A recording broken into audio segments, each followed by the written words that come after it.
Parler des soins palliatifs actuellement est vraiment devenu quelque chose qui est important parce que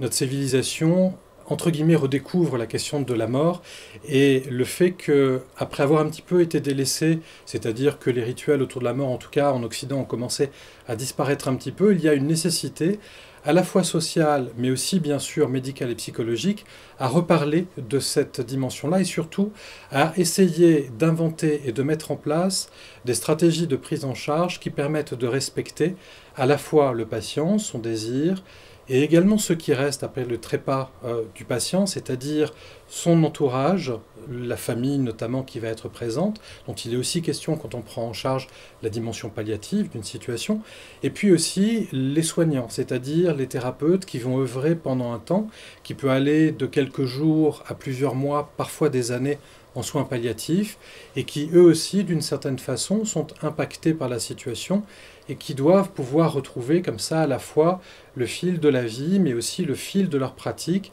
au fur et à mesure que se tisse toute l'histoire d'un patient avec sa propre finitude à l'intérieur d'un réseau social, familial, également amical, et puis professionnel avec les soignants. Dans cette aide-mémoire de soins palliatifs, on a souhaité essayer de synthétiser et de donner de façon didactique toutes les clés à un soignant, mais aussi aux bénévoles, de pouvoir pour pouvoir à la fois approcher cette question du palliatif, penser ces situations, pouvoir aussi avoir des clés de compréhension d'un certain nombre de problématiques qui peuvent se poser, mais aussi d'ouvrir sur les perspectives, d'aider également chacun à pouvoir trouver des ressources pour avancer au mieux à l'intérieur de ces situations, et puis également de pouvoir avoir des clés tout à fait concrètes dans les prises en charge, et notamment les prises en charge thérapeutiques de ce type de problématiques. Donc comme on peut en juger à ce que je suis en train de dire, c'est un véritable condensé à la fois de ressources et de clés que l'on a essayé de créer,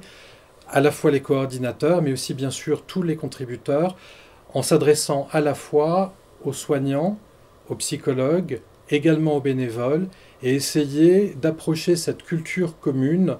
autour de la situation de quelqu'un dont la vie va se terminer, mais dont l'existence se poursuit, à la fois durant cette période et au-delà également de la fin de sa vie.